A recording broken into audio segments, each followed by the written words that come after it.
Flight Boss, bitch, for sure.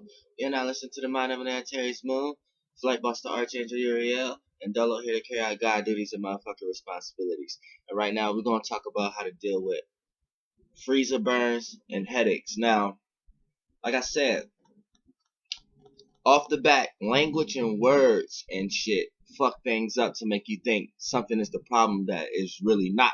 So we have to be careful with using too much logic with spirit. We got to be careful with using too much left brain shit with right brain shit to the point we get confused and we start to build a body onto something that really ain't even have no legs to run on, because that's all what we doing. All we doing is building bodies. You know what I'm saying? You're building a body. The moment you go in something, you take on a vessel.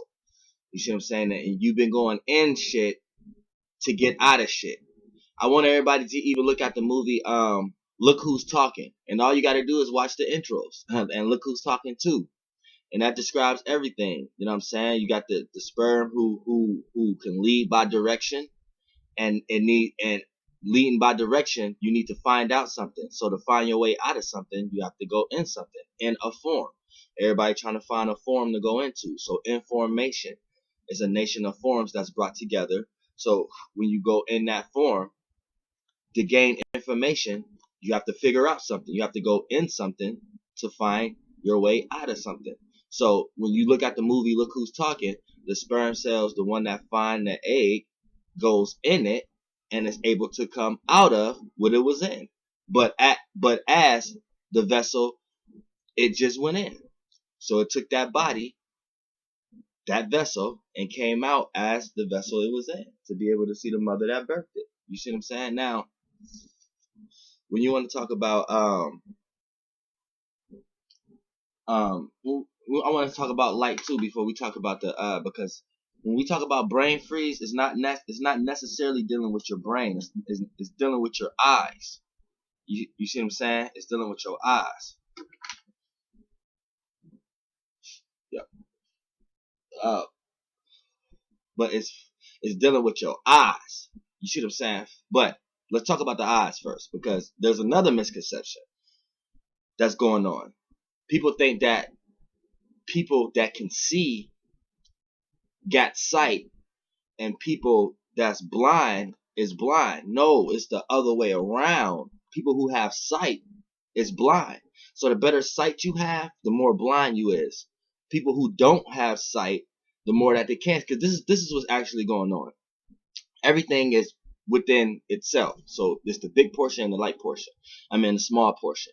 So if the better sight you have, is just the better you are able to see the very small on a very large level.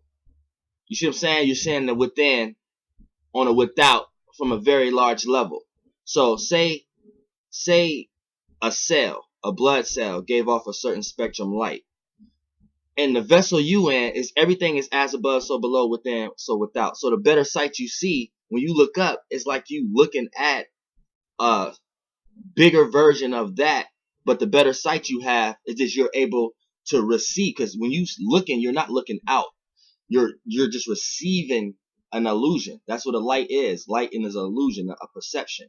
You know what I'm saying? So when you receive it, the better your eye know how to receive, the better your vessel is, aka the better it knows how to receive the realm of reality or the dimension it's in, or the better it know how to utilize the vessel in it. That's all that what it means. So you gotta understand. So the better your eyesight is, all that means is the better you're able to receive light. So you're able to receive a large spectrum of light. So you're able to receive a large portion of something that's small, but you're able to see clearly the big version of it. So if say a small cell was a light, and the small cell has its own idea, its own realm of reality, the better sight you have in a dimension on a big scale of something like that, like a cell, you're able to see that realm of reality clear. So say the sun is like a small thing, but since you're small and it's big, you're in the realm of reality. The better you're able to receive that light, the better you're able to look. That's what looking is. The better you're able to observe that consciousness, that light, that illusion. that you're absorbing. You see what I'm saying? But when you're blind, that's in this realm of reality, that's the less your eye know how to receive. So it's like you're seeing that, but the more blind, the more blurry your vision is, or if you're blind completely, you're seeing that is you're able to see that big thing from a small spectrum. And the smaller you're able to see it, the more it seems like it's all.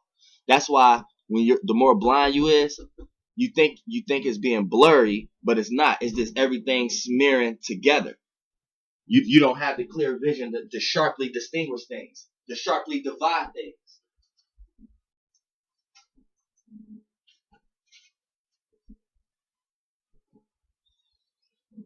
Do a little video real quick.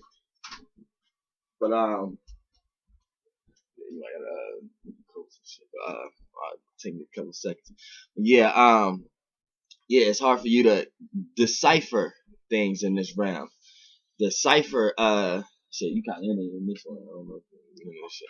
But it's hard to decipher. You know what I'm saying? That's really what it is. So you even gotta watch people when they say, "Oh, you can't see clearly," or you blind, or this, that, and third. Because the more blind you is, that's the more you see the realm of reality and able to create your own sight in general. So the more blind you is really no. The more sight you have, and the more sight you have is really the more blind. So and y'all can build on that. You know what I'm saying? Now let's talk about as far as brain freeze, having brain freeze and having headaches.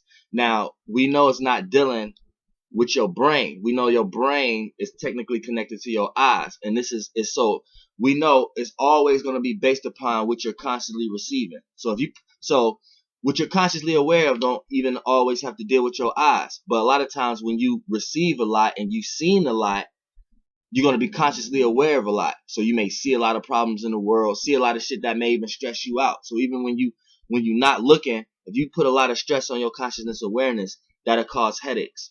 You know what I'm saying? So even if you're thinking about a lot of things more than thinking about a lot of stressful things and a lot of things that you see in your day-to-day life, it can cause headaches and with the body and things like that because you're receiving and you're focusing too much on a specific thing in this whole conscious awareness. You know what I'm saying? But if you want to know how to fix, like say you drink something real cold, right?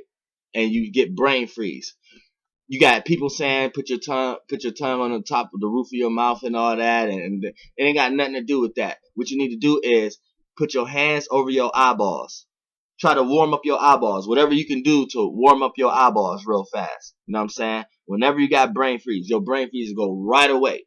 You can try it right now. You know what I'm saying? Go get a cup of ice and try to get brain freeze and drink something and get brain freeze on purpose. The moment you get it, as soon as you get it, make sure your eyeballs is warm. I guarantee it goes straight away. Now, when you got a headache, now the headache is a little bit more dependent on what area that you got a headache in, but a lot of times, like I said, it's still all connected to the eyes because of what you've been receiving, right? So when you got a headache, you know what I'm saying, it's best to close your eyes and rise your eyebrows. Now, depending on if you got like a headache that's going closer to the back of your head, like the temples or something, the further you'll raise your eyebrows. But make sure it's by the eyebrows, not your temples. If you got a headache that's like back here, closer to the back of your head, close your eyes and raise your eyebrows towards the end. The closer, if you got like a migraine, like the closer it's coming to the front, and like your first eye, your third eye, raise your eyebrows from the middle. You know what I'm saying? Like the more closer it's coming to the front, like it may not be that close to the front. You may got like a headache somewhere in the center. Raise the mid eyebrows. You know what I'm saying? The closer it is to it feel like a brick that's on your head and the heavy right there, just raise your eyebrows right there. Close your eyes and raise your eyebrows and just work that muscle right there for a couple of seconds. And then your headache will go away. You know what I'm saying? You'll start feeling it fade away. And the heavier your headache is, the longer you have to do it. But 9 times out of 10, you ain't got to do it no longer than 1 or 2 minutes. You see what I'm saying? And it's all dealing with the eyes and the surroundings of the eyes. So next time you got brain freeze, you know what to do. And next time you got a headache, you know what to do. And you ain't got to go take no Tylenols or no pills or anything like that. You can go ahead and just work with the blood and work with this going on right there. Flight boss, bitch, goddamn air.